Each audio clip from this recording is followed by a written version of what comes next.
बिस्मिल्लाहिर्रहमानिर्रहीम। आज हम एक्सरसाइज की पहली प्रॉब्लम हल करेंगे इंशाल्लाह। और पहली प्रॉब्लम में हमें ये कहा गया है कि वेजेस की कैलकुलेशन का क्राइटेरिया ये है। वेजेस होती है तनख्वाह को, कि तनख्वाह किस तरह निकाली जाती है, उसका एक क्राइटेरिया दिया गया है हमें। और ये तनख्वाहें हैं किसी कंपनी की तनख्वाहों का क्राइटेरिया होगा।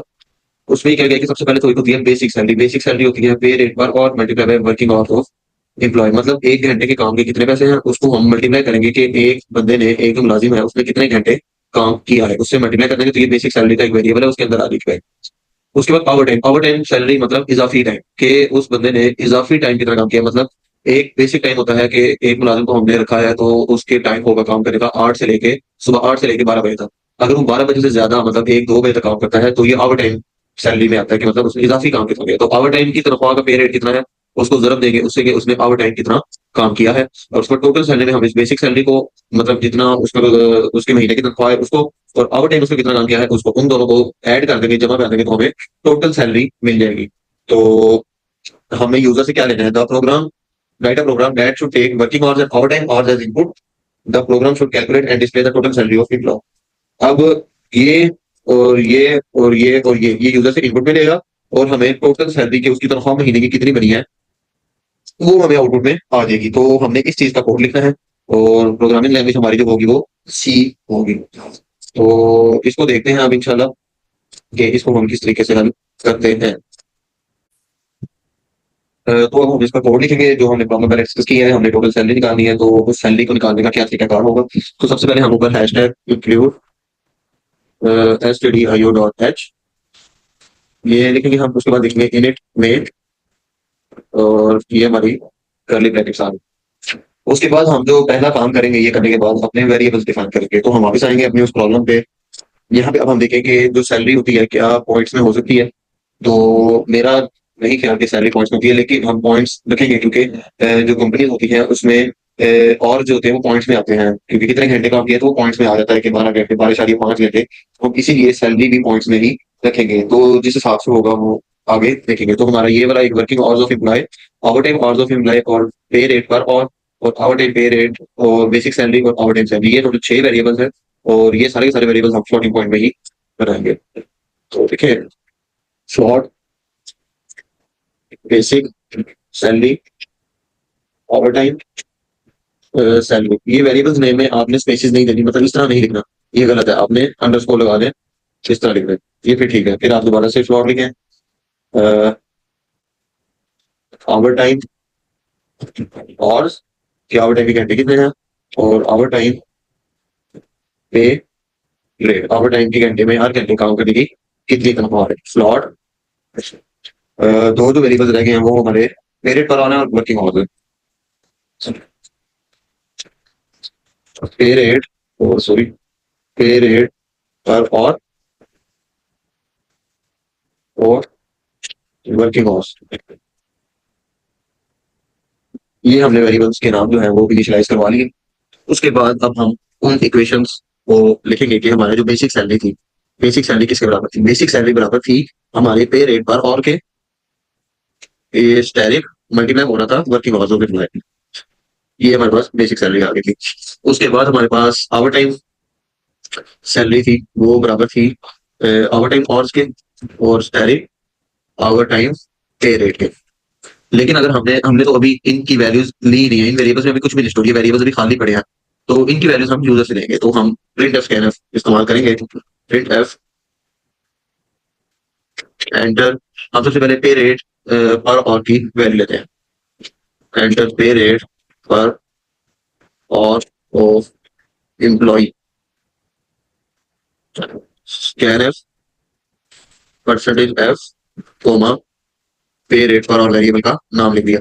ये आपने सिंटैक्स में बहुत गड़बड़ करते हैं। आपने पे रेट पर और ऑफ एम्प्लॉय लिखा, उसके बाद पे रेट ऐड हो जाएगा, स्कैनर में आपने डेटा टाइप लिख दिया और पे रेट पर और जो भी है आपका आपने वो लिख देना है। उसके बाद दोबारा से मैं इन्हीं को कॉपी कर लेता हूँ ताकि मुझे बार बार लिखना ना पड़े। Print F enter working hours, pay rate की जगह हम लिखेंगे working working hours of employ, और स्कैन एफ वेरिएबल का नाम हम यहाँ पे चेंज करके वर्किंग आवर्स लिख देंगे। और उसके बाद हम दोबारा से इसको कॉपी कर लेंगे। Print F enter working hours of employ की जगह पे हम लिखेंगे overtime hours. Overtime cost लिख देते हैं। ओवर टाइम मतलब इजाफी, overtime working hours of employ, और यहाँ पे हम बस वेरिएबल का नाम चेंज कर देंगे आवर टाइम, और से आगे इसी को कॉपी कर लेंगे, print F enter overtime pay rate of employ, और स्कैन एफ में हम परसेंटेज के साथ देंगे आवर टाइम पे रेट। ये हमने इनपुट ले ली। अब हमने इनपुट भी ले ली, हमने फॉर्मूले भी लिख दिए। अब हमने सिर्फ बेसिक सैलरी, एक हमने टोटल सैलरी का वेरिएबल भी बनाना है, यहाँ पे एक लगा लें टोटल सैलरी, जिसमें बेसिक सैलरी और ओवर टाइम सैलरी दोनों आएंगे। तो ये टोटल सैलरी आ गया is equal to basic salary plus overtime salary आ गया। अब हमने सिर्फ इस चीज को प्रिंट करवाना है, print F percentage F total salary is percentage F comma, variable का नाम लिखेंगे टोटल सैलरी, ये हमारे वेरिएबल का नाम है। किस वेरिएबल का नाम है? इस वेरिएबल का नाम है जिसमें बेसिक सैलरी और ओवर टाइम सैलरी ऐड हो रही है, और यहाँ पे हम सेमीकोलन लगा देंगे। ये हमारा कोड आ गया। अब हम इसको रन करके देखेंगे। ये मैंने भी इसको रन किया है कोड को, और मेरे पास सबसे पहला सवाल पूछा enter pay rate for all of employee, मतलब एम्प्लॉय को एक घंटे की कितनी तनख्वाह मिलेगी। तो मैं कहता हूँ एम्प्लॉय को एक घंटे की तनख्वाह 1000 रुपया है। और उसके बाद वो पूछता है कि ये स्कैनर में हमने एंड नहीं डाला, इसकी वजह से ये कोड नहीं चला गया, तो ये स्कैनर में एंड डालना पड़ेगा हमें, तो फिर इंशाल्लाह ये कोड चलेगा। दोबारा से रन करते हैं। एक एम्प्लॉय की घंटे की तनख्वाह 1000 रुपया है, और वर्किंग आवर्स कितने हैं एम्प्लॉय के वर्किंग आवर्स कितने हैं। तो एम्प्लॉय के वर्किंग आवर्स मैं कहता हूँ कि इस महीने में उसने 48 घंटे काम किया है। और ओवर टाइम कितने घंटे काम किया? ओवर टाइम में तो उसने 10 घंटे ओवर टाइम काम किया है, और ओवर टाइम को उसका पे रेट 2000 है। तो टोटल सैलरी जो उसकी इस महीने की, एक महीने की बनेगी, वो बनेगी 68,000 रुपीज। तो इस तरह आप कोट कर सकते हैं ये, और इतना मुश्किल नहीं है। बाकी अब हम अगली प्रॉब्लम की तरफ चलते हैं।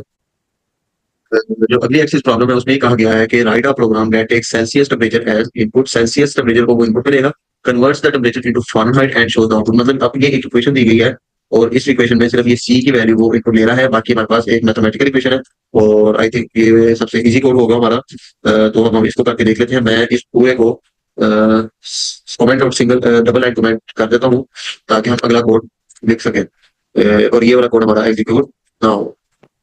तो ये जो पूरा का पूरा है, ये हमारा मल्टी लाइन कमेंट हो गया है। और अब हम अगला कोड लिखते हैं, हैशटैग इंक्लूड stdio.h, वॉइड में या इनिट में बात एक ही है अभी के लिए। और चले अब हम कर्ली ब्रैकेट्स के अंदर अपना कोड लिखते हैं। अच्छा, सबसे पहले काम जो हम करते हैं वो हम वेरिएबल्स डिफाइन करते हैं। तो हमें यहाँ पे वेरिएबल्स कौन कौन से चाहिए? यहाँ पे हमें एक सी का वेरिएबल चाहिए और एक एफ का वेरिएबल चाहिए, और कोई वेरिएबल नहीं चाहिए। हाँ, ये पॉइंट में वैल्यू आ सकती है, तो हम दोनों वेरिएबल्स फ्लोटिंग पॉइंट में ही रखेंगे, ताकि हमारी पॉइंट में वैल्यू आती है तो हम कोई इशू ना हो। Float Celsius Fahrenheit, Celsius Fahrenheit लिख दिया। और हमने सेल्सियस की वैल्यू इनपुट में लेनी है, तो print F enter the temperature in Celsius, scan F में हम सेल्सियस की value percentage F comma comma and Celsius, ये हमारा आ गया है। और ये हमने सेल्सियस की वैल्यू इनपुट में ले ली। अब हम वो वाली इक्वेशन लिखेंगे। वो वाली इक्वेशन लिख कैसे सकते हैं? पहले आप एक पेज पे लिख के देखें कि f is equal to 9/5c+32 को आप किस तरह लिख सकते हैं। आप लिख सकते हैं कि f is equal to 9 divided by 5, 9 divide by 5, 9 5 से डिवाइड होके c से मल्टीप्लाई हो रहा है, तो 9 divide by 5 multiply by c, इस पूरे को एक और ब्रैकेट के अंदर डाल दें, प्लस 32, ताकि आपको ये किसी भी तरह ना हो, वरना वो 32 को सही से प्लस करके जो आंसर है 9/5 से उसको मल्टीप्लाई करता है, तो ये गलती ना हो, तो आप इसको एक मुकम्मल ब्रैकेट के अंदर बंद कर दें। तो आप लिखें Fahrenheit is equal to 9/5 multiply by Celsius, इसको भी एक और ब्रैकेट के अंदर बंद कर दें, और प्लस 32, और ये अब प्रिंट हमने फ़ारेनहाइट की वैल्यू करते हैं, तो temperature in Fahrenheit is percentage F Fahrenheit आ गया। और अभी हम इसको रन करके देखते हैं। जब इसको रन किया है, तो मेरे से जो पहला सवाल उसने पूछा है वो ये है कि enter the temperature in Celsius. तो सेल्सियस में मैं टेम्परेचर डालता हूँ 55, तो फ़ारेनहाइट में टेम्परेचर 87 के बराबर होता है। तो एक बार दोबारा रन करके देख लेते हैं।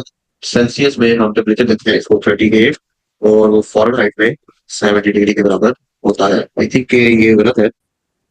आप जो है ना इसको सही करेक्ट वैल्यू लाने के लिए आप 9/5 करके देखें कैलकुलेटर में 1.8 आता है, तो आप 1.8 करें और इसको सेव करें और इसको फिर रन करके देखते हैं ये सही वैल्यू आती है कि नहीं। तो मैं 37 डिग्री को करिए तो मेरे पास देखिए 98.6 आ गया, तो डिवीजन पर 98.6। आंसर ये भी ठीक है, लेकिन ये लॉजिकल एरर है हमारा, तो वो इन चीजों को हम ऑपरेटर प्रेसिडेंस से देखते हैं कि कौन सा ऑपरेटर पहले आएगा और कौन सा ऑपरेटर बाद में आएगा। तो इस तरीके से आप इस सवाल को भी हल कर सकते हैं। तो ये छोटा सा कोड था, इसमें कोई इतना मुश्किल नहीं था। अ, ये जो चीज है यूजिंग सिंगल प्रिंट स्टेटमेंट, आपने ये प्रिंट करवाना है, सिर्फ एक प्रिंट स्टेटमेंट आपने लगानी है जिसमें पहले 4 स्टार है और उसके बाद 4 1 2 3 और 4 है। तो मेरे ख्याल से कि ये तो इजी कोड होगा। आप सिर्फ प्रिंट एफ लिखें, print F bracket inverted commas के अंदर ही लिखना है आपने सब कुछ। और ये बस कोई वेरिएबल नहीं लिखना, इस तरह आप स्टैटिक लिखें और बैकस्लैश टी, बैकस्लैश वाला दूसरा है, सॉरी बैकस्लैश टी असल में स्पेसेस देने के लिए इस्तेमाल होता है और स्पेसेस देने के लिए ऑटोमेटिकली लगा देगा। और इस चीज को आप कॉपी कर लें और ये आपने 1 2 3 4 4 दफा आपने लिख दिया। जब बैकस्लैश टी अब यहाँ पे ना लगाए आखिर में बैकस्लैश एन लगाए, बैकस्लैश का मतलब है कि वो नीचे चला जाएगा, निचली लाइन में शिफ्ट हो जाएगा। और नीचे हमने 1 2 3 4 प्रिंट करवाना है, 1 लिखे और बैकस्लैश टी लगा दें, फिर 2 लिखे बैकस्लैश टी, फिर 3 लिखे बैकस्लैश टी, फिर 4 लिखे बैकस्लैश 4 लिख के आप बेशक कुछ भी ना लिखे, हमें जरूरत ही नहीं पड़ेगी। और इसको रन करके देखते हैं। तो ये देखिए हमारे पास ये आ गया है, लेकिन ये टी क्यों आ रहा है? सॉरी ये टी आपका नहीं आएगा। जब आप इसको दोबारा रन करके देखेंगे तो देखिए हमारी आउटपुट क्या आ रही है, सेम एग्जैक्टली उसी तरह की आ रही है जिस तरह की हमने उधर पिक में देखी। तो इस तरह सिंगल प्रिंट स्टेटमेंट इस्तेमाल करके इसको कर सकते हैं आराम से। इसको भी आप सिंगल प्रिंट स्टेटमेंट लिखना है, आई am a boy, I live in Pakistan, I am a proud Pakistani. तो ये तो बहुत ही इजी है। तो यहाँ पे लिखे आई am a boy backslash and new line पे चला जाएगा, आई लिव इन पाकिस्तान। यहाँ से इसको मिटाया ताकि स्पेस ना आए, backslash and I am a proud Pakistani. इसको तुरंत करके देख लें। सॉरी इसको सेव नहीं किया मैंने, सेव कर दिया है। ये देखिए हमारे पास I am a boy, I live in Pakistan, I am a proud Pakistani बिल्कुल आराम से आ गया है। एक ही प्रिंट स्टेटमेंट आपने इस्तेमाल करनी है, एक से ज्यादा नहीं करनी। तो ये हमारे पास मुख्तलिफ शॉर्टकट होते हैं जिनके जरिए हम इनको कर सकते हैं। Write a program, question exercise number 6 देखें, हम 5 बाद में करेंगे। Write a program that swaps the values of two integer variables without the help of any third variable. एक प्रोग्राम लिखना है जिसमें दो वेरिएबल की मदद से उनकी वैल्यू स्वैप की जा सके। मतलब क्या है इसका, इसके मतलब को पहले समझें। इनके कहने का मतलब ये है कि मिसाल के तौर पर हमने एक एक का बनाया, उसमें हमने वैल्यू रखी, एक सेकंड, हमने एक ए का वेरिएबल बनाया उसमें हमने वैल्यू रख दी 10 और हमने बी का एक वेरिएबल बनाया उसमें हमने वैल्यू रख दी 20। ये दो वेरिएबल्स हमने बनाए।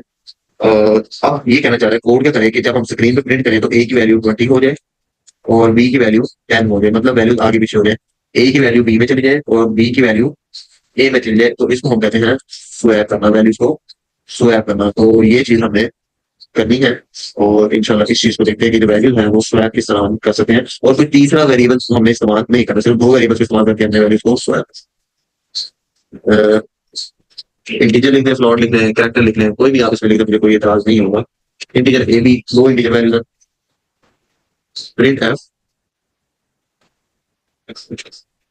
Enter value of A, scanner percentage D comma and A. Same case हम के लिए भी करेंगे ताकि हम दोनों की वैल्यूज यूजर से इनपुट ले लें। Enter value of P, scanner percentage D and P. अब हम दोनों वैल्यूज से इनपुट ले लिए। अब हमने क्या करना है, वैल्यूज को स्वैप करना है। ए की वैल्यू को बी में स्टोर करना है और बी की वैल्यू को ए में स्टोर करना है। तो हम लिखेंगे ए इज इक्वल टू पी, ठीक है। अब ए की जो वैल्यू है वो बी में स्टोर हो। देखें कि हम किस तरह ये वैल्यू स्वैप कर सकते हैं। और हमने कोई तीसरा वेरिएबल नहीं रखा। एक तो तरीका ये है करने का कि हम तीसरा वेरिएबल है, मिसाल सी, हम कह रहे हैं कि सी की जो वैल्यू है वो बराबर है ए के। तो इसका मतलब ये होगा कि जो ए की वैल्यू है वो सी के अंदर स्टोर हो गया। मिसाल तो ए की वैल्यू 20 है तो वो 20 सी के अंदर स्टोर हो गया, सी इज इक्वल टू 20 आ गया। अब आप कर दें वी इज इक्वल टू ए, तो क्या होगा कि जो ए की वैल्यू है, सॉरी हाँ, जो ए की वैल्यू है वो बी के अंदर अब बी की जगह पे आ गई है। तो इस तरह, ठीक है। तो इसमें देखिए कि हमारे पास सी में क्या पड़ा है, सी में इस वक्त हमारे पास पड़ा है 20। जो ए की वैल्यू है, ए की वैल्यू 20 है तो सी में हमारे पास 20 पड़ा हुआ है। हम क्या करना चाह रहे हैं, वैल्यू को स्वैप करना है। तो बी में हमने क्या स्टोर करवाना है 20, तो हम कैसे लेके आएंगे, हम लिख देंगे बी इज इक्वल टू ए। तो बी क्या हो गया है अब 20, एक वेरिएबल बी का बन गया है और उसमें क्या पड़ा हुआ है 20, लेकिन ए के वेरिएबल में भी 20 है और सी के वेरिएबल में भी 20 है, तो हम लिखेंगे ए इज इक्वल टू बी। और बी के अंदर पहले क्या स्टोर था 10 था, तो 10 अब ए के वेरिएबल के अंदर आ गया है। तो इस तरह हम एक ये तरीका है स्वैप करने का वैल्यूज को। उसके अलावा हम किस तरह स्वैप कर सकते हैं उस चीज को अभी हम देखते हैं। तो बगैर किसी तीसरे वेरिएबल के स्वैप किस तरह कर सकते हैं, तो उसका तरीका ये है कि मिसाल के तौर पर आप ये इक्वेशन लिखें, ए जो बराबर है वो हो जाएगा ए प्लस बी के, और बी बराबर होगा ए माइनस बी के, और ए भी बराबर होगा ए माइनस बी। ये तीन इक्वेशंस की मदद से हम इसको स्वैप कर सकते हैं। कैसे, मिसाल के तौर पर देखिए, ए की वैल्यू है हमारे पास 10 और बी की वैल्यू हम वही 20 सपोज करते हैं। जब पहली इक्वेशन चलेगी तो क्या हो जाएगा, ए इज इक्वल टू 30। पहले ए में 10 स्टोर था, पहले ए में 10 स्टोर था, अब 10 कट के क्या आ गया 30। और बी के वेरिएबल में क्या स्टोर है, बी के वेरिएबल में अभी 20 स्टोर पड़ा हुआ है। ये जो पहली इक्वेशन चली है तो उसकी वजह से ए में क्या आ गया है 30 आ गया है, क्योंकि ए बराबर ए प्लस बी है, तो ए के अंदर 10 स्टोर था और 10 प्लस 20 30। तो जो पिछली वैल्यू 10 वो कैंसिल आउट होकर उसके यहाँ पे 30 आ गया। उसके बाद दूसरी इक्वेशन जब चलेगी, दूसरी लाइन जब चलेगी, बी बराबर है ए माइनस बी पे, तो ए की वैल्यू तो अब 30 है, 10 तो नहीं है, तो बी बराबर आ जाएगा 30 माइनस ए की वैल्यू 30 थी, ए की वैल्यू 30 थी, और बी के अंदर क्या है 20 स्टोर है, तो 30 माइनस 20 इज इक्वल टू 10। तो अब बी के अंदर क्या आ गया है 10 आ गया है, तो जो पिछला 20 था ये कैंसिल हो गया, अब इसके यहाँ पे क्या आ गया 10 आना चाहिए। और ए के अंदर 30 पड़ा हुआ है और बी के अंदर 10 पड़ा हुआ है, लेकिन 30 तो किसी चीज की वैल्यू नहीं है, ए की वैल्यू 10 है और बी की वैल्यू 20 है। हमने ए में 20 रखवाना है और बी में 10 रखवाना है। बी में हमने 10 रखवा दिया है, लेकिन ए में 20 लाने के लिए हम क्या करेंगे, ए माइनस बी करेंगे। तो ए बराबर है, ए के अंदर क्या स्कोर पड़ा हुआ है 30, तो 30 माइनस बी के अंदर क्या पड़ा हुआ है 10, 10 इज इक्वल टू 20। अब ए के अंदर 30 जो था वो भी कैंसिल हो गया, अब आ जाएगा ए के अंदर 20। तो इन तीन, इस तरह हम इन तीन इक्वेशंस को इस्तेमाल करके वैल्यूज को बगैर किसी तीसरे वेरिएबल की मदद के स्वैप कर सकते हैं। तो हम इन तीन इक्वेशंस को लिखेंगे, सबसे पहले ए बराबर ए प्लस बी के, फिर बी बराबर ए माइनस बी के, और फिर ए बराबर ए माइनस बी के करेंगे, और उसके बाद हम लिखेंगे प्रिंट एफ स्वैप वैल्यूज और percentage D, sorry print F value of A after swapping is percentage D comma A, और इसी लाइन को आप कॉपी करके नीचे पेस्ट करेंगे बी के लिए, value of B after swapping is percentage D comma B, और इसको तो सेव कर लेंगे, इसको तो रन करेंगे अब हम। तो यहाँ पे जो पहला सवाल है पूछा गया, enter the value of A, enter the value of A is 10, enter the value of B की वैल्यू मैं 20 पुट करता हूँ, value of A after swapping is 20, value of B after swapping is 10। यहाँ पे मैं बैकस्लैश एन इस्तेमाल करना चाहूंगा ताकि वो पिछली लाइन पे चला जाए। अब कोड को मैं दोबारा से रन करूंगा, कोई नेगेटिव वैल्यू देंगे -20 और 15, और ए में अब देखें 15 आ गया है, और बी में हमारे पास क्या आ गया है, value B after swapping is -20। तो ए की वैल्यू बी में चली गई है और बी की वैल्यू ए में चली गई है। तो इस तरह हम वैल्यूज को स्वैप कर सकते हैं इस तरीकेकार की मदद से। तो आगे चलते हैं, अगले सवाल में क्या कहा गया है हमें। एक्सरसाइज 7 में कहा गया है, write a program that takes 5 number digit number as input, calculates and displays the sum of first and last digit of a number। 5 numbers मिसाल के ऊपर हमसे इनपुट लेगा, number 1, number 2, number 3, number 4, number 5, ये 5 नंबर हमने input लिए। First number और last number को ऐड करेगा और आउटपुट में हमें सम होना चाहिए। तो इसको हम किस तरीके से कर सकते हैं, इसको करने का तरीका बहुत ही सिंपल है। हम 5 वेरिएबल्स बनाएंगे और उसमें जो हमारा आखिरी वेरिएबल होगा सिर्फ उसको और पहले वेरिएबल को सम करवाएंगे। किस तरह, अब हम इसको कोड में देखते हैं, आपको कोड को कहते हैं कि इसको हम किस तरह कर सकते हैं। ये हमने 2 वेरिएबल्स लिए हुए हैं, यहाँ से मैं इसको डालता हूँ, यहाँ पे मैं 3 और वेरिएबल देता हूँ, C D E F E, 1 2 3 4 5 variables ले लिए। इसी तरह आप इनपुट में वैल्यूज लेते जाएंगे, 2 की ले ली है, तीसरे की ले ली, चौथे की ले ली और 5वें की ले ली, A B C D E E, 5 variables की वैल्यू ले ली। उसके बाद हम क्या करेंगे, एक और वेरिएबल बनाएंगे सम के नाम से, जिसमें हम एडिशन स्टोर कराएंगे। तो सम के नाम से वैल्यू बनाया, सम इज इक्वल टू, हमने स्टोर करवाना है, हमने सम के वेरिएबल स्टोर करवाना है फर्स्ट वेरिएबल और लास्ट वेरिएबल का सम। तो फर्स्ट वेरिएबल हमारा ए है तो लास्ट वेरिएबल हमारा ई है, तो इन दोनों का सम स्टोर करा देंगे। और print F sum of first and last variable is percentage D comma sum. तो ये सेमीकोलन आ गया। इसको सेव करेंगे और इसको रन करके देखेंगे अभी। हाँ, ए की वैल्यू हमारे पास 13 पुट करता हूँ, बी की वैल्यू 14, सी की वैल्यू 15, डी की वैल्यू 16, ई की वैल्यू 17। तो sum of first and last variable is 30। कैसे? अब देखें, ए की वैल्यू 13 है और ई की वैल्यू 17 है, तो 13 प्लस 17 हमारे पास क्या आता है?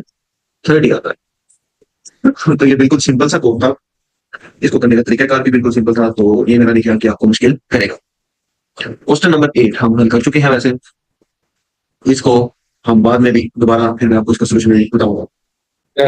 तो हम क्वेश्चन नंबर 9 को डिस्कस कर रहे थे कि क्वेश्चन नंबर 9 में ये कहा जा रहा है कि अगर यूजर इनपुट पे कोई एक करेक्टर पुट करता है, मिसाल के तौर पर ए उसने पुट किया है, तो आउटपुट में हमारे पास, और उसने नंबर ऑफ स्टेप्स पुट करने हैं, दो चीजें इनपुट लेगा, एक हमारे पास करेक्टर इनपुट लेगा और एक हमारे पास नंबर ऑफ स्टेप्स इनपुट लेगा कि नंबर ऑफ स्टेप्स बता देंगे कितने स्टेप्स आगे जाके प्रिंट करने। मिसाल के तौर पर यहाँ पे उसने ए पुट किया है करेक्टर और नंबर ऑफ स्टेप्स 2 पुट किए हैं, तो उसका मतलब है कि जो आउटपुट में हमारे पास करेक्टर आना चाहिए वो हमारे पास सी आना चाहिए। कैसे? देखें, A B C D E F. अब यूजर ने करेक्टर मिसाल के तौर पर ए पुट किया है और नंबर ऑफ स्टेप्स उसने जो पुट किए हैं वो किए हैं 2।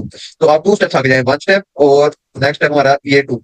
तो जो सी है हमारे पास, ये इस स्टेप पे कोई भी करेक्टर मिसाल सी पड़ा हुआ है अभी, तो ये सी हमारे पास आउटपुट में आना चाहिए, तो न्यू करेक्टर सी आना चाहिए। इसी तरह अगर वो 3 स्टेप्स कह देता, यूजर अगर कहता कि आप 3 स्टेप्स आगे जाओ, तो हम एक और स्टेप आगे जाते हैं यहाँ तक डी, तो आउटपुट में हमारे पास यहाँ पे आना चाहिए था सी की जगह पे डी।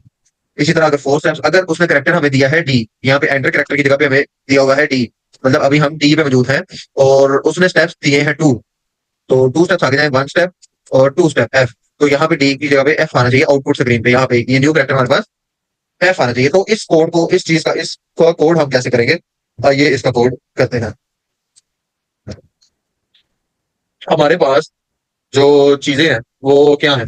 सबसे पहले हमारे पास अगर आप देखें कि वेरिएबल्स हम कैसे असाइन करेंगे, एक हम करेक्टर इनपुट ले रहे हैं और एक हम नंबर ऑफ स्टेप्स इनपुट ले रहे हैं। नंबर ऑफ स्टेप्स जो होते हैं वो इंटीजर होंगे, हम 2.5 नंबर ऑफ स्टेप्स हम 2.5 नहीं ले सकते, पॉइंट में नंबर ऑफ स्टेप्स नहीं ले सकते, तो नंबर ऑफ स्टेप्स क्या होंगे?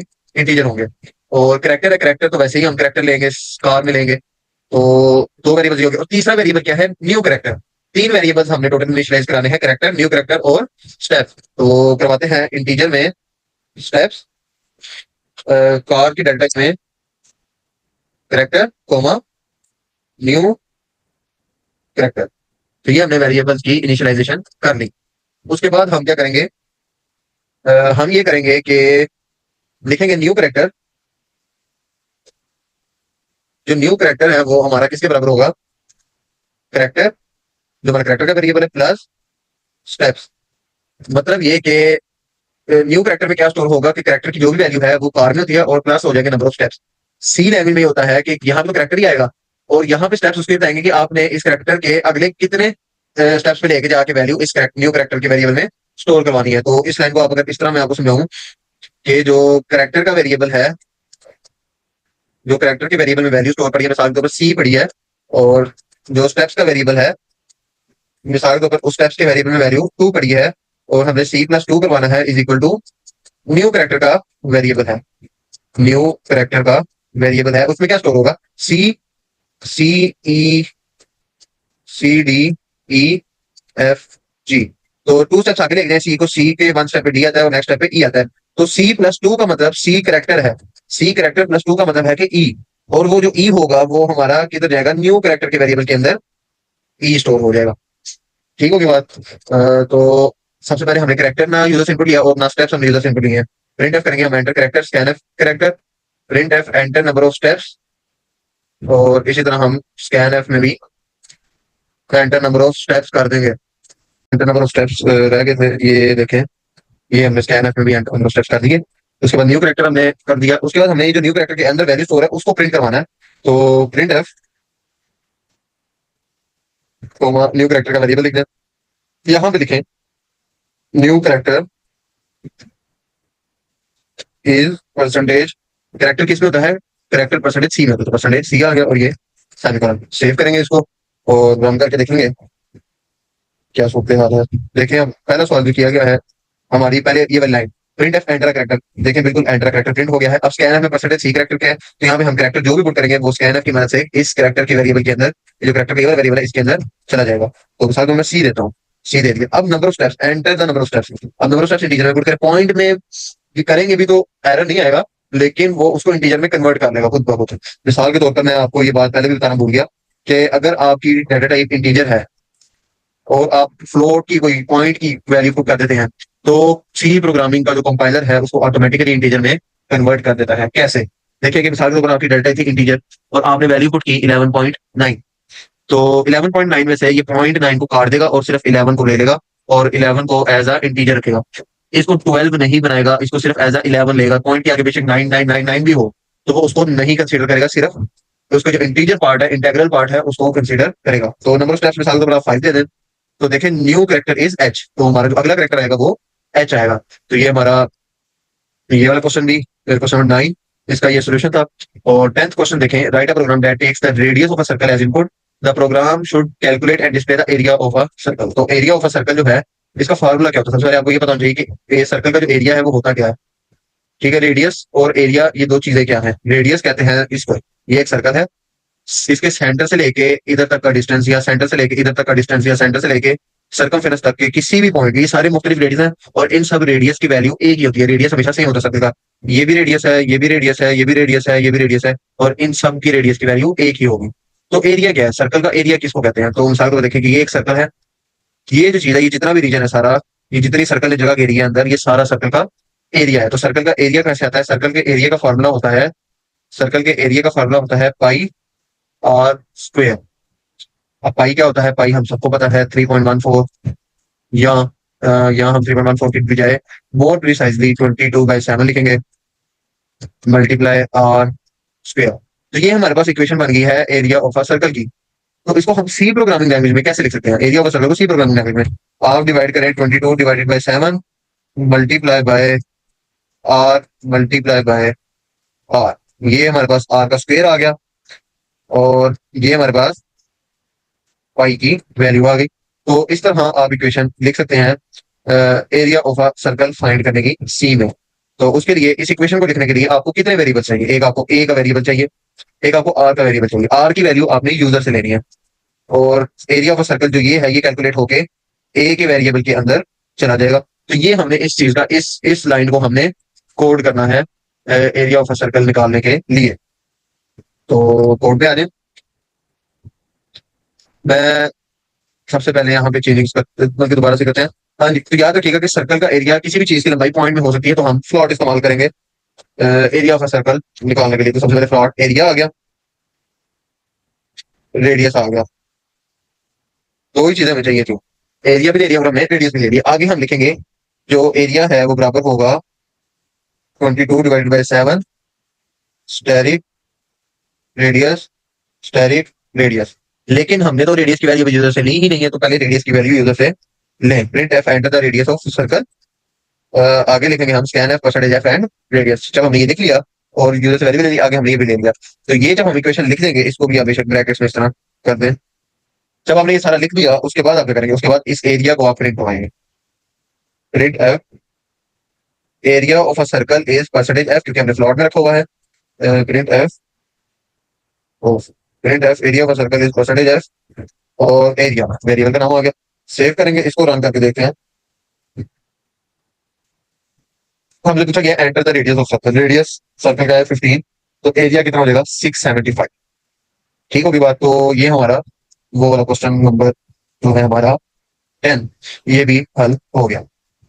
उसके बाद हम आते हैं अपने जो हमारे मेन क्वेश्चन हैं, जो हमने 2-3 सवाल छोड़े थे उनकी तरफ और उनको हल। तो हमारा जो क्वेश्चन नंबर 5 था जो हमने छोड़ा था, इसको डिस्कस करते हैं अभी। इस सवाल में जरा देखिए कि हमसे क्या पूछा गया। हमसे ये पूछा गया है कि क्लोथिंग ब्रांड एक क्लोथिंग ब्रांड है और वो 15% डिस्काउंट दे रही है अपनी चीजों पे, जो भी वो चीजें बेच रही है उस पर 15% ऑफ है हर चीज पे। A lady buys 5 shirts from this brand, एक लेडी है वो 5 शर्ट्स उस दुकान से जाके खरीदती है और उसकी हर चीज पे 15% डिस्काउंट है। एक प्रोग्राम बनाना है that calculates total price after discount and amount of discount availed by the lady, के टोटल प्राइस कितनी आएगी आफ्टर डिस्काउंट, और उस लेडी को हर चीज पे कितना डिस्काउंट मिला है। मिसाल के तौर पर हमारे पास एक आइटम है जिसकी कीमत 50 रुपए है, ठीक है, और उस पे 50% ऑफ है। 50 रुपए कीमत है और उस पे 50% ऑफ मिलेगा लेडी को। तो 50 में से 50% अगर हम काटे तो 50 का 50% उसका 25 बनेगा, ठीक है, क्योंकि इसका 50% आधा होता है। तो 50 का 50% 25 आ गया, और 25 में से मतलब अगर हम 50 को माइनस कर दें तो लेडी को पे करना पड़ेगा 25 रुपए। ये वो प्राइस है जो लेडी पे करेगी, और ये वो प्राइस है जितने का लेडी को डिस्काउंट हुआ है, ठीक है। तो ये कौन सी प्राइस है? ये वो प्राइस है जितना लेडी को डिस्काउंट हुआ है, और ये वो प्राइस है जो लेडी को पे करना होगी। तो इन चीजों को आपने ध्यान से देखना है, और इन चीजों को मिक्स नहीं करना, और ना ही भूलना है कि ये प्राइस जो है वो कैसे मतलब किस हिसाब से चल रही है। तो ये चीजें आपको याद खुद ही रखना पड़ेगी, और इन चीजों को आपने भूलना बिल्कुल भी नहीं हो।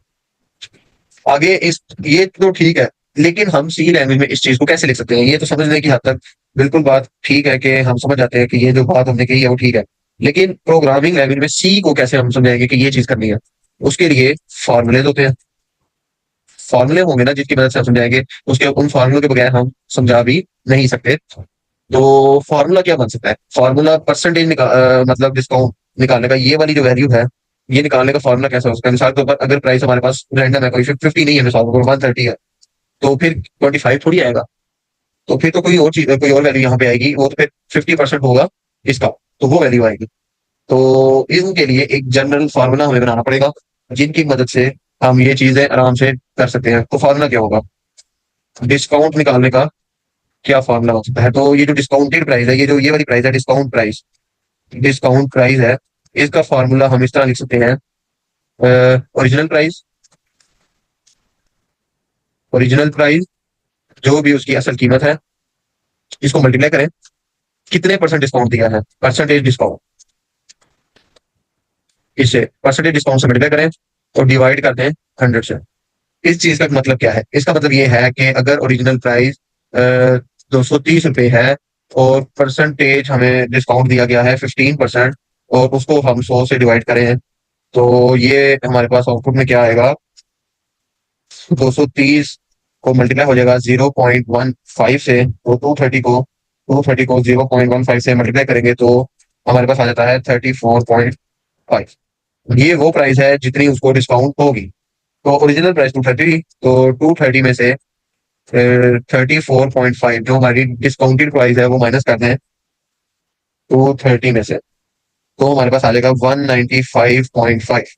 और ये वो प्राइस है जो कस्टमर को पे करनी है आफ्टर डिस्काउंट। ये वो प्राइस है जो कस्टमर को पे करनी है, ये प्राइस आफ्टर डिस्काउंट है। और ये वो प्राइस है जो कस्टमर को पहले पे करनी थी, ओरिजिनल प्राइस है जो, ये वो प्राइस है जो बिफोर डिस्काउंट है, मतलब अभी डिस्काउंट नहीं हुआ। ये प्राइस बिफोर डिस्काउंट थी और ये प्राइस आफ्टर डिस्काउंट थी, तो इन चीजों को आपने मिक्स नहीं करना। और ये वो प्राइस है जितनी का डिस्काउंट होगा, ठीक है। इतनी प्राइस का डिस्काउंट होगा, तो हमने अगर प्राइस आफ्टर डिस्काउंट का भी एक जनरल फार्मूला लिख लेते हैं। Price after discount is equal to original price minus price to be discounted. Original price और जितनी प्राइस का डिस्काउंट होगा उन दोनों को माइनस कर दें तो हमें वो प्राइस मिल जाएगी जितनी हमने पे करनी है दुकान वाले को। तो ये दो फार्मूले हैं जिनकी मदद से हम ये वाला जो सवाल है आसानी हल कर सकते हैं। तो इस सवाल में देखिए आगे क्या दिया है, हमें 5 शर्ट्स की कीमतें दी गई हैं, 5 शर्ट की कीमतें हैं और हर शर्ट पे 15% डिस्काउंट है। तो उसके लिए हमने एक जनरल फार्मूले, दो जनरल फार्मूले तरतीब दे दिए हैं। उन जनरल फार्मूलों को मैं आपको एक मिनट लिख के भी दिखाता हूँ ताकि आप लोगों को आसानी हो। तो ये देखिए यहाँ पे ये वो फार्मूला है जो हमने सबसे पहले डिस्कस किया था कि डिस्काउंट प्राइस है तो वो हो जाएगी हमारी actual price multiply percentage amount discount of amount divide by 100। वो बेशक 15% है तो आप यहाँ पे पूरा 15 डिवाइडेड बाय 100 करेंगे। जिस तरह हमारा केस है कि जिसमें मिसाल के तौर पर शर्ट की प्राइस जो है, शर्ट वन की प्राइस है 500, तो 500 लिखा और 15% डिस्काउंट है तो 15 डिवाइड बाई 100 किया, तो ये 75 हमारे पास वो प्राइस आई जितना डिस्काउंट होगा। तो प्राइस आफ्टर 15% डिस्काउंट क्या होगी वो हमारे पास हो जाएगी actual price minus discounted price. Actual price को डिस्काउंटेड प्राइस से माइनस कर दें, तो एक्चुअल प्राइस हमारे पास 500 थी और डिस्काउंटेड प्राइस 75 थी, तो इन दोनों को माइनस कर देंगे तो हमारे पास 2425 आ जाएगा। ये वो प्राइस है जो हमको पे करनी है, और पहले ये पे करनी थी और 15% डिस्काउंट के बाद अब हमें ये वाली प्राइस पे करनी है। तो ये दो फार्मूले हैं, आपने इन दो फार्मूलों को देखने को से, एक ये वाला फार्मूला है और एक ये वाला फार्मूला है, बिल्कुल सिंपल मैथ है। और तो ये वाले फार्मूले हम कोड में इस्तेमाल करेंगे कोड को लिखने के लिए। अब आप जरा गौर से देखें, यहाँ पे हमारे पास 5 शर्ट्स हैं, तो और नीचे लिखा भी गया है कि use 5 variables to store the price of shirts. 5 shirts हैं तो जाहिर सी बात है हमें 5 वेरिएबल्स लगेंगे इन शर्ट की प्राइसेस को स्टोर करने के लिए। ठीक है, 5 वेरिएबल्स तो शर्ट की प्राइसेस स्टोर करने के लिए लग गए, उसके बाद हमें और क्या चाहिए? उसके बाद अगर हम इस फॉर्मूले में देखें, हमें एक्चुअल प्राइस की जगह तो वो शर्ट का वेरिएबल आ जाएगा हमारे पास। उसके बाद परसेंटेज अमाउंट ऑफ डिस्काउंट वो भी हमारा सेम रहेगा 15 डिवाइड बाई 100। वो हम पूछ लेंगे यूजर से कि कितने परसेंट डिस्काउंट है स्कैनर इस्तेमाल करके। एक ये वाला वेरिएबल चाहिए हमें और 5 ये वाले वेरिएबल्स चाहिए जहाँ पे हम शर्ट की वैल्यूज लिखेंगे, 6 हो गए। और डिस्काउंट प्राइस स्टोर करने के लिए एक वेरिएबल चाहिए, 7 हो गए। एक ये वाला चाहिए 7। और यहाँ पे आ जाए एक्चुअल प्राइस तो हमारे पास 5 शर्ट्स हो जाएंगी और डिस्काउंटेड प्राइस ये वाला ही यहाँ पे आ रहा है, तो कोई नया वेरिएबल नहीं चाहिए। हाँ अलबत्ता इन दोनों का सब्ट्रैक्ट स्टोर करने के लिए एक हमें नया वेरिएबल चाहिए, ये वाला। ठीक है, तो ये हमारे पास वेरिएबल्स चाहिए और इन वेरिएबल्स की इनिशियलाइजेशन भी। तो यहाँ पे हम आगे अपने कोड के इंटरफेस में यहाँ पे हम वेरिएबल्स इनिशियलाइज करवाएंगे। सबसे पहले देखें इनिट जो प्राइस है वो असल में फ्लॉट में भी हो सकती है, तो हम फ्लॉट इस्तेमाल करते हैं, ज्यादा बेहतर रहेगा। Float A comma B comma C comma D comma E 1 2 3 4 5, ये हमारे पास 5 वेरिएबल्स आ गए 5 शर्ट्स की प्राइसेस को स्टोर करने के लिए। बल्कि आप ए बी सी की जगह शर्ट वन लिखे, S1 शर्ट वन को रिप्रेजेंट करेगा, S2 S3 S4 और S5, ये 5 शर्ट की वैल्यूज स्टोर कर लेगा। उसके बाद क्या होगा, 5 शर्ट की वैल्यू स्टोर करने के बाद जो हमने अगला काम करना था वो हमारा यहाँ पे 15% डिस्काउंट था। डिस्काउंट जो होगी वो हमारे पास फ्लॉट में भी हो सकती है, तो फ्लॉट डिस्काउंट ये हमने लगा दिया। उसके बाद फ्लॉट डिस्काउंटेड प्राइस का एक वेरिएबल बना दिया। उसके बाद हमने फ्लॉट प्राइस आफ्टर डिस्काउंट का एक वेरिएबल बना दिया। ठीक है, अब हम ये जो डिस्काउंट है कि कितने परसेंट डिस्काउंट करें, ये हम यूजर से इनपुट लेंगे और शर्ट की वैल्यू जो है वो हमें दी गई है असल में, या हम यूजर से भी इनपुट ले सकते हैं। तो इस केस में तो हमें दी गई है, तो जो वैल्यूज दी गई है तो हम उन्हीं वैल्यूज को इस्तेमाल करेंगे और यूजर से इनपुट नहीं लेंगे। हमारे पास शर्ट वन जो है वो कितना है 423, शर्ट टू कितना है 320, शर्ट थ्री कितनी है 270, शर्ट फोर कितने की है 680 और शर्ट फाइव कितने की है 520। तो ये शर्ट्स हमने रजिस्टर कर दी। असल में यहाँ पे इंटीजर में दी गई है, तो आप यहाँ पे भी इंटीजर लिख दें, कोई बिल्कुल गलती नहीं है। तो ये आपने इंटीजर में भी लिख दिया तो कोई मसला नहीं है इसमें, और इनको भी बेशक इंटीजर में ही लिख दें, कोई इशू नहीं है, क्योंकि आपकी बुक में जो क्वेश्चन में है वो इंटीजर में ही पूछा गया दिया गया है, तो आप इंटीजर्स भी इस्तेमाल करें, ज्यादा बेहतर रहेगा। आगे हम देखते हैं प्रिंट एफ एंटर द, बल्कि 15% डिस्काउंट भी आपको बताया गया है, तो आप ये भी यूजर से इनपुट ना लें। डिस्काउंट इज इक्वल टू 15 करना, मतलब 15% है तो डिस्काउंट 15। तो डिस्काउंटेड प्राइस क्या होगी, डिस्काउंटेड प्राइस ये क्या होगी, ये हमारे पास कैसे आएगी, ये हमारे पास डिस्काउंटेड प्राइस कैसे आएगी, हर शर्ट के लिए अलग होगी। डिस्काउंटेड प्राइस हर शर्ट के लिए अलग होगी और माइनस भी होगी। तो इसके लिए हम वेरिएबल ये डिस्काउंटेड प्राइस S1, इसी तरह हम वेरिएबल इनिशियलाइज करते जाते हैं। Discounted price S2, discounted price S3 से लेके S5 तक हमने सबके लिए इस्तेमाल कर दिया। अब यहाँ पे डिस्काउंटेड प्राइस S1 लिखते हैं। S1 के लिए क्या होगी, S1 की एक्चुअल प्राइस किस वेरिएबल में स्टोर है, S1 की वेरिएबल में, तो S1 को माइनस कर दो डिस्काउंट से और डिवाइड कर दो 100 से। मतलब जो हमने वो फार्मूला लिखा था सबसे पहला, ये वाला फार्मूला मैं आपको दिखाता हूँ। जो हमने ये वाला फार्मूला लिखा था ना, discounted price into actual price into percentage amount of discount divide by 100, इस वाले फार्मूले की मदद से हमने ये वाला लिख दिया। अब इस लाइन को कॉपी करें और नीचे S2 के लिए भी लिखें, फिर नीचे कॉपी करें S3 के लिए भी लिखें, फिर S4 के लिए और फिर S5 के लिए। तो ये सबकी डिस्काउंटेड प्राइस था। अब हमने अगला स्टेप क्या करना था, अगला स्टेप हमारा क्या था कि प्राइस आफ्टर डिस्काउंट निकालना था हमने। ये वाला प्राइस आफ्टर डिस्काउंट ये हमने निकालना था, तो एक्चुअल प्राइस को डिस्काउंटेड प्राइस से माइनस कर दें। तो एक्चुअल प्राइस तो हमारी S1 में स्टोर है, तो प्राइस आफ्टर डिस्काउंट के लिए भी same price after discount S1 shirt 1 price after discount, S2 shirt 2 price after discount, S3 shirt 3 price after discount, S4 shirt 4 price after discount, S5 shirt 1. So price after discount S1 minus इस variable से discounted price S1.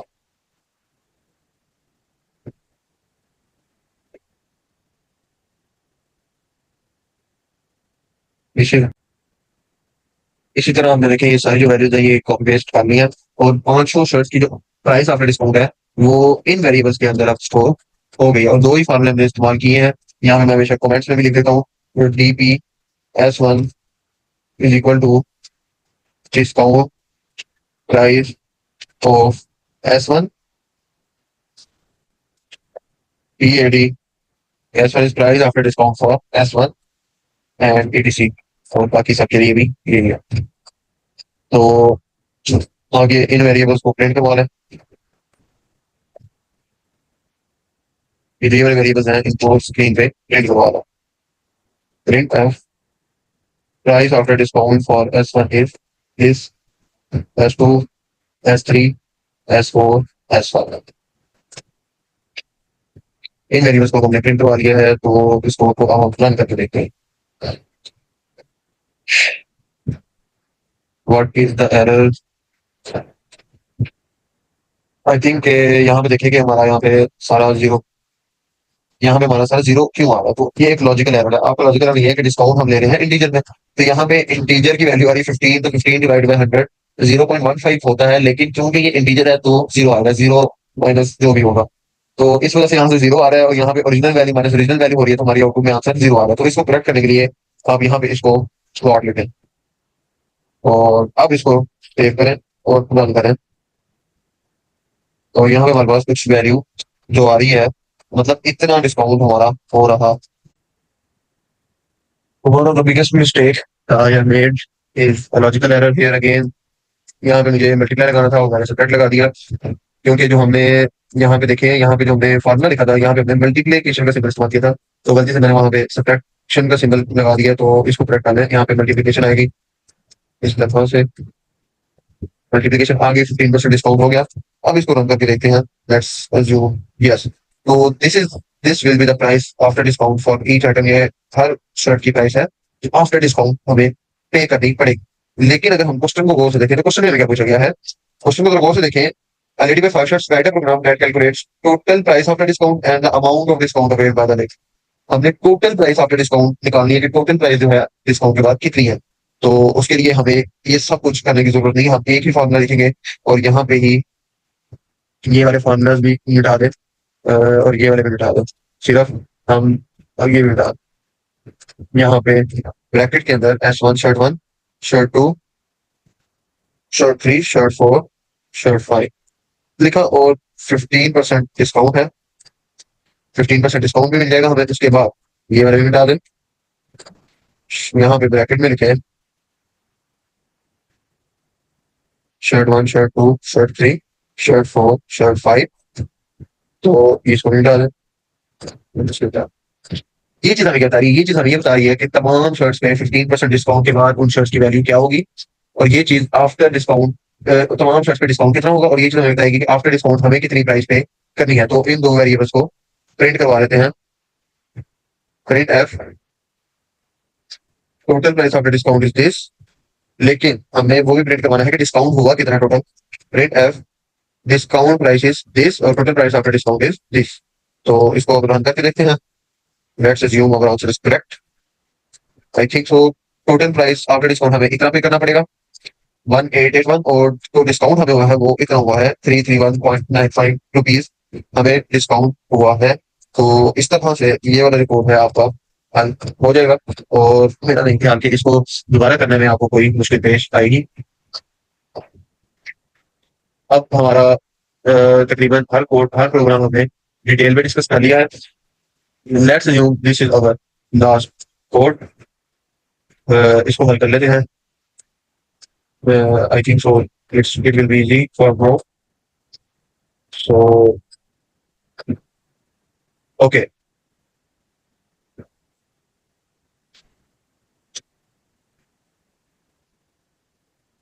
Okay, write a program that takes monthly income and monthly expenses of the user, like electricity bill, gas bill and food expenses. मतलब कि वो कमाई कितनी है वो और खर्चे कितने हैं, ये दो चीजें यूजर से इनपुट ले, और आउटपुट में भी क्या दे, टोटल मंथली एक्सपेंसेस के महीने का खर्च कितना है।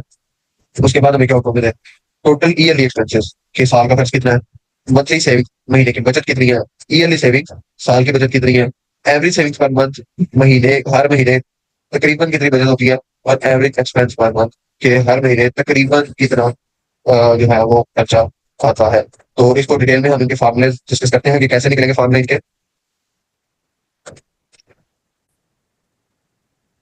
तो यहाँ पे आप देखें कि मंथली इनकम यूजर से इनपुट लेगा, मतलब कमाई कितनी है महीने की, मिसाल के तौर पे कमाई है 1 लाख रुपया। अब टोटल मंथली एक्सपेंसेस कितने हैं, मंथली एक्सपेंसेस में क्या क्या आता है, मंथली एक्सपेंसेस में इलेक्ट्रिसिटी बिजली का बिल आता है, गैस का बिल आता है और फूड एक्सपेंस आता है। तो मंथली एक्सपेंसेस निकलेंगे कैसे, मंथली एक्सपेंसेस निकलेंगे इस तरह कि ये तीन चीजें आपने यूजर से इनपुट लेनी है महीने के लिए।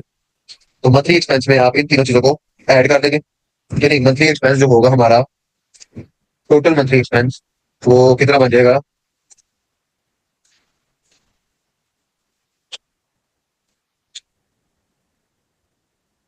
टोटल मंथली एक्सपेंस जो होगा वो बराबर हो जाएगा हमारा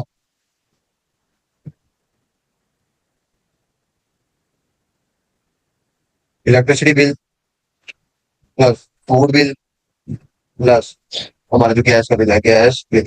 इन तीनों को अगर हम जरा देंगे प्लस कर लेंगे तो हमें हमारा मंथली एक्सपेंस जो है, टोटल मंथली एक्सपेंस जो है जो हमारा आ रहा है महीने में, वो आसानी के साथ मिल जाएगा। उसके बाद टोटल ईयरली एक्सपेंस कैसे निकलेगा, टोटल ईयरली एक्सपेंस निकालने के लिए आप क्या करेंगे कि जो आपका टोटल मंथली एक्सपेंस है, जो ये आपका टोटल मंथली एक्सपेंस आया है, इसको आप मल्टीप्लाई कर दें 12 से, क्योंकि एक साल में 12 महीने होते हैं, तो आप जब इसको 12 से मल्टीप्लाई करेंगे तो आपको टोटल ईयरली एक्सपेंस के साल में कितना खर्चा है वो मिल जाएगा। अब आपका आता है total monthly savings. Total monthly savings किस तरह आएंगी, तो मंथली सेविंग्स कैसे आएंगी कि जितनी हमारी कमाई है, मंथली इनकम है, उसमें से मंथली एक्सपेंसेस को माइनस कर दें। तो मंथली इनकम में से माइनस कर दें इस चीज को, टोटल मंथली एक्सपेंस को, तो मंथली सेविंग्स आ गई। उसके बाद टोटल ईयरली सेविंग्स के साल में कितनी सेविंग्स होंगी, तो एक साल में देख लेंगे कितनी सेविंग्स होगी। तो मंथली सेविंग्स को, टोटल मंथली सेविंग्स को मल्टीप्लाई कर दें 12 से, क्योंकि एक साल में 12 महीने होते हैं, तो हमें ईयरली सेविंग्स मिल जाएगी। उसके बाद एवरेज सेविंग्स पर मंथ के, एक महीने में औसतन कितनी सेविंग्स होती है। तो अगर आप यहाँ पे देखें कि एवरेज सेविंग्स पर मंथ जो है, अगर हमें ये निकालना है कि एवरेज सेविंग्स पर मंथ कितनी है, हमें ये पता लग गया कि मंथली सेविंग्स कितनी है, टोटल मंथली सेविंग्स जितनी है वही हमारी एवरेज सेविंग्स पर मंथ है। तो ये सेम जो ये मंथली सेविंग्स है वही एवरेज सेविंग्स पर मंथ होगा। और एवरेज एक्सपेंस पर मंथ कितना है, टोटल मंथली एक्सपेंसेस जो है वही एवरेज एक्सपेंसेस पर मंथ हो गए। तो इनमें तो कोई चेंजिंग नहीं होगी। बाकी हमारे ये जो चार फॉर्मूले हैं जो हमने अभी भी लिखे हैं, ये वाले फार्मूले इस्तेमाल होंगे और हम जो है वो आराम से अपने एक्सपेंसेस को निकाल लेंगे। बाकी इसको कोड करते हैं ताकि हमें डिटेल में समझ लग जाए कि कैसे हम इस चीज को कोड करेंगे। कोड करते हैं जी, हमें चाहिए मंथली मंथली इनकम का वेरिएबल। इनकम जो है वो हम, मैं बेसिकली खुद प्रेफर करता हूँ कि हम फ्लॉट में लिखें, क्योंकि जो तनख्वाहें होती हैं वो कभी कभार पैसों में भी आती है, तो हम इसको, मैं जनरली ज्यादा प्रेफर करता हूँ कि आप फ्लोटिंग पॉइंट वेरिएबल इस्तेमाल करें। तो मंथली इनकम आ गया। उसके बाद मंथली इनकम के बाद मंथली हमारे तीन वेरिएबल जो हमने यूजर से लेने हैं, जो हमें कहा गया कि आप यूजर से लेने हैं, वो है इलेक्ट्रिसिटी का बिल, गैस का बिल और फूड का बिल। ये तीन चीजें वो हैं जो आपने यूजर से इनपुट लेनी है। तो आप यहाँ पे फ्लॉट में लिखें इलेक्ट्रिसिटी का बिल, गैस का बिल, फूड का बिल। ये तीन चीजें वो हैं जो आप यूजर से इनपुट लेंगे। उसके बाद बाकी चीजें हैं फ्लॉट में, मंथली एक्सपेंस आ गया, कोमा मंथली सेविंग्स आ गई, ईयरली ईयरली एक्सपेंस आ गया, कोमा ईयरली सेविंग्स आ गई, एवरेज सेविंग्स मंथ आ गया और एवरेज एक्सपेंस पर मंथ आ गया। ये वेरिएबल्स हमने जब डिफाइन कर लिया, उसके बाद हम क्या करेंगे, यूजर से तीन चीजें ढूंढेंगे, ई बिल, जी बिल और एफ बिल। और चौथी चीज monthly income, enter your monthly income, scanf monthly income, print F, enter your electricity bill, scan F percentage C and E bill, percentage F, enter your gas bill, scan F percentage F and G bill, enter your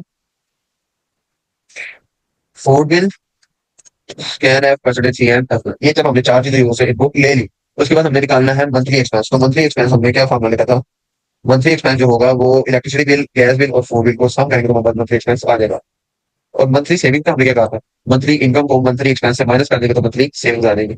yearly expense किया था तो monthly expense को 12 से multiply कर दो, क्योंकि एक महीने में, एक साल में 12 महीने होते हैं, तो हमें ईयरली एक्सपेंस आ जाएगा। ईयरली सेविंग्स के लिए भी मंथली सेविंग्स को 12 से मल्टीप्लाई कर दो। एवरेज सेविंग्स पर मंथ कैसे आएगा, मैंने बोला एवरेज सेविंग्स पर मंथ जो है वो हमारा किसके बराबर है, मंथली सेविंग्स के बराबर है। और एवरेज एक्सपेंस पर मंथ जो है वो हमारा मंथली एक्सपेंस के ही बराबर होगा। अब प्रिंट एफ कराने, monthly expense, monthly savings, yearly expense, yearly savings को, एवरेज मंथली सेविंग्स और एवरेज मंथली एक्सपेंस को। और यहाँ पे मैं ऊपर आपकी इनकम, चले मैं आपकी इनकम भी प्रिंट करवाता हूँ। Print F, print F monthly income मैंने लिख दी। Let's run this code and hope for the best that it will run correctly. Let's assume monthly income is 1 lakh rupees और इलेक्ट्रिसिटी बिल हमारा 50,000 आ गया है, गैस का बिल हमारा 20,000 आ गया है, फूड का बिल हमारा 30,000 आ गया है। तो मंथली इनकम है हमारी 1 लाख रुपया, मंथली एक्सपेंस भी हमारा 1 लाख रुपया है, क्योंकि जितना आ रहा है उतना ही जा रहा है आगे। मंथली सेविंग हमारी 0 है, ईयरली एक्सपेंस हमारा 1,20,00,000 आ गया, ईयरली सेविंग्स भी 0 है, एवरेज सेविंग 0, एवरेज एक्सपेंस हमारा पर मंथ 1 लाख रुपया। Let's run this code again with different values. Let's assume monthly income is same 1 lakh rupees, electricity bill is 30,000, gas bill is 2,000, food bill is 30,000 and monthly saving जो हमारी हो रही है वो 20,000 रुपए की हो रही है और 80,000 हमारा एक्सपेंस है। ईयरली एक्सपेंस हमारा 9,06,000 ईयरली एक्सपेंस। और इस तरह हमारा जो है, बाकी आप डिटेल में देख सकते हैं कि हमारा जो आउटपुट है वो बिल्कुल एक्यूरेट आ गई है। तो हमने तमाम क्वेश्चन चैप्टर नंबर 2 की एक्सरसाइज के डिटेल में डिस्कस कर लिए हैं। Let's take down here. और ये जो हमारे वाले क्वेश्चन हैं कि write down the output of the following code segments, इनके मैं 2-3 पार्ट्स आपको बताऊंगा अभी, लेकिन ये आप लोगों ने तैयार करने हैं और इनमें से भी जो है वो टेस्ट पूछा जा सकता है आपको। चले आप ये खुद कीजिएगा। और ये टेस्ट का हिस्सा होंगे, ये सारे बिल्कुल बेसिक बेसिक से क्वेश्चन है और ये इतना मुश्किल नहीं है अगर आपने वो लेवल कर लिए। अलबत्ता इनमें एरर्स तलाश करने हैं, तो एरर्स देखें कि कैसे तलाश कर सकते हैं। एडिट ए भी है और बी इज इक्वल टू 13 है। अब बी की वैल्यू हम अपडेट कर रहे हैं। Print F value of B is percentage D comma B. यहाँ पे एरर है, यहाँ पे एरर ये है कि यहाँ पे इन्वर्टेड कोमास क्लोज नहीं किए गए। तो बस ये एरर है, बाकी सारा कोड बिल्कुल एक्यूरेट था। तो इन छोटी छोटी चीजों को भी आपने देखना है। हैशटैग इंक्लूड एसटीडी एवरेज बिल्कुल ठीक है, वॉइड में बिल्कुल ठीक है।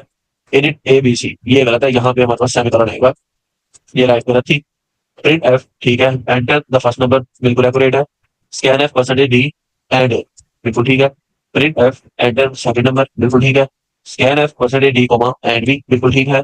A plus B is equal to C ये गलत है। C is equal to A plus B लिखा जाता है, ना कि इस तरह, ये गलत है। और ये भी गलत है, यहाँ पे ऑप्शन इस तरह आएगा curly brackets. Hashtag include STD बिल्कुल ठीक है। मेन कौन सा है, इनिट मेन है, वॉइड मेन है, ये गलत है। उसके बाद इनिट सम बिल्कुल ठीक है। प्रिंट एफ एंटर नंबर बिल्कुल ठीक है। स्कैन एफ परसेंटेज डी में ये इन्वर्टेड कॉमास नहीं लगाए गए, एंड बिल्कुल ठीक है। और ये भी गलत है क्योंकि यहाँ पे एफ में ये जो सेमीकोलन नहीं आता। ठीक है, हैशटैग इंक्लूड एसटीडी बिल्कुल ठीक है। एडिट में बिल्कुल ठीक है। फ्लॉट है बिल्कुल ठीक है। ये गलत है, यहाँ पे कर्ली ब्रैकेट्स है, ये इस तरह। और ये भी ठीक है, नहीं ये भी गलत है, यहाँ पे परसेंटेज सी नहीं आएगा, परसेंटेज एफ आएगा, क्योंकि हमारा ऊपर जो नंबर है वो फ्लॉट है। और ये भी ठीक है। तो यहाँ तक ये आज हम इंशाल्लाह करेंगे। बाकी अगले आगे हम चैप्टर नंबर 3 की एक्सरसाइज करेंगे डिटेल में इंशाल्लाह, उसको करेंगे ताकि हमें उसको करने में भी मुश्किल ना हो। अल्लाह हाफिज़।